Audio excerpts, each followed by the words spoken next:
Bienvenue sur Direct Star.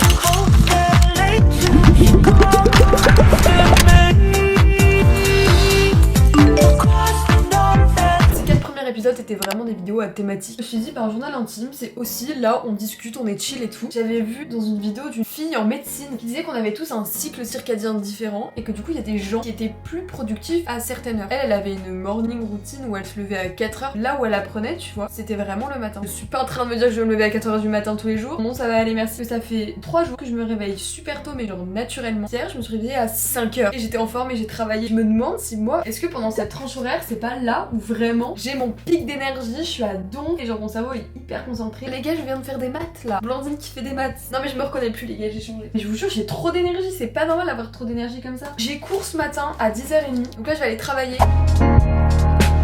Donc je viens de finir le travail pour mes cours que je devais faire. Donc là je suis en train de faire du montage. Je vous ai pas trop parlé de comment je vais. Vraiment les gars, je vais super bien. Il y a grave un truc de renouveau, tu vois. Je me sens vraiment heureuse, épanouie dans qui je suis, dans ma vie en général. Une vidéo tous les jours. J'aime trop parce que tu vois, c'est une passion. J'adore créer, j'adore faire du montage. Alors des fois c'est un peu long, tu vois. Mais globalement c'est ce que je kiffe. Vous savez qu'il y a des significations au bouton. On va regarder. J'ai un rendez-vous chez un gastro-entérologue que j'ai pris en septembre, tu vois. Trop longtemps que j'ai pris ce rendez-vous. Je crois que c'est demain. Donc faudrait que j'appelle. Je m'attendais à recevoir un mail en mode bientôt votre rendez-vous, oubliez pas. Pas du tout. J'attends tellement ce rendez-vous parce que vraiment des problèmes gastriques de transit. Je pense que c'est un des trucs dont j'aimerais le plus me débarrasser.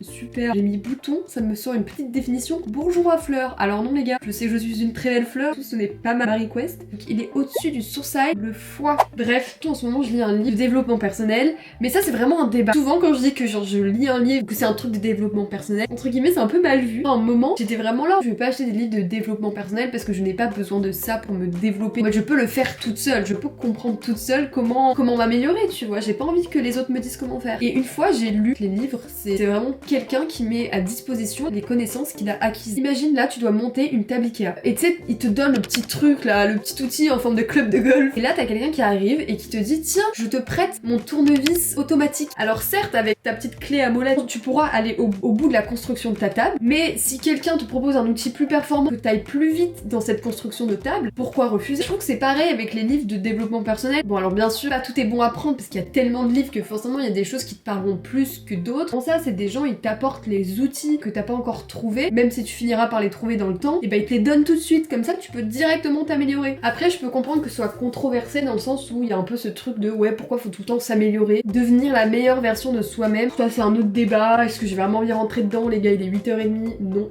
Tout ça pour dire que en ce moment je me sens super bien, j'adore lire mon livre de développement personnel, et notamment le dernier petit truc que ça m'a décliqué, ça ne se dit pas blindé, que l'entourage, et pas le groupe de Necfeu, allez voir ma dernière vidéo, ça influe vraiment sur la personne que vous êtes. Je le savais déjà, mais en fait juste de le lire, ça m'a permis de me rendre compte de certaines choses, genre tu le sais, mais juste de le lire, de le conscientiser, bah boum, ça te permet d'agir sur des points de ta vie. Et les gars, j'aime tellement ce livre que j'ai fait une copie pour une pote d'un passage qui m'a fait penser à elle pour qu'elle le lise. Bah ça suffit, je me transforme en youtubeuse littéraire. Mais franchement, si vous en avez, qui vous ont vraiment apporté, je suis trop preneuse.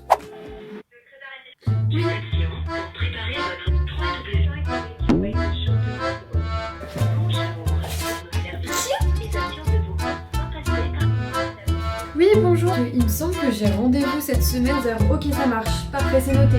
Aussi une des choses qui me rend pas mal heureuse en ce moment, c'est que j'ai grave réussi à me détacher de mon image. Je suis tellement dans le truc où en mode vas-y je me trouve jolie, mon image a plus autant d'importance qu'avant et ça fait trop du bien en fait de sentir libérée. Du coup j'ai tellement le temps de me concentrer sur autre chose que juste ah est-ce que je me trouve jolie, est-ce qu'on va me trouver jolie.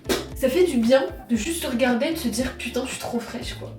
On part de long les gars, on part de long. Si je pars du principe que je n'ai pas besoin de justifier tous mes faits et gestes à tout le monde, d'être moi-même tu vois, qui me critique ou quoi, enfin je m'en fous tu vois, genre je vis comme moi je l'entends, pourquoi je devrais critiquer les autres? Il faut vraiment prendre du recul sur ce que font les gens, arrête de tout prendre personnellement. J'avais vu un TED Talk sur ça hyper intéressant, sur comment ne pas prendre les choses personnellement. Quand les gens sont jaloux ou critiques, c'est un reflet d'eux-mêmes tu vois. Quand ce qu'on renvoie aux autres c'est un peu le reflet de nous. On s'en fout si demain t'arrives avec 40 000 couleurs sur ta tenue tant que toi t'es confiant dedans.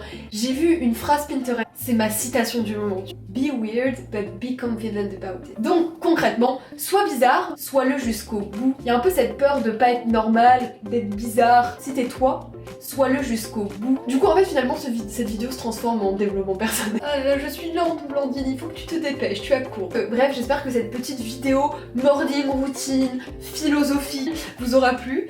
On se retrouve tous les jours à 19h pour une nouvelle vidéo pendant ce mois de février. Donc à demain et gros bisous.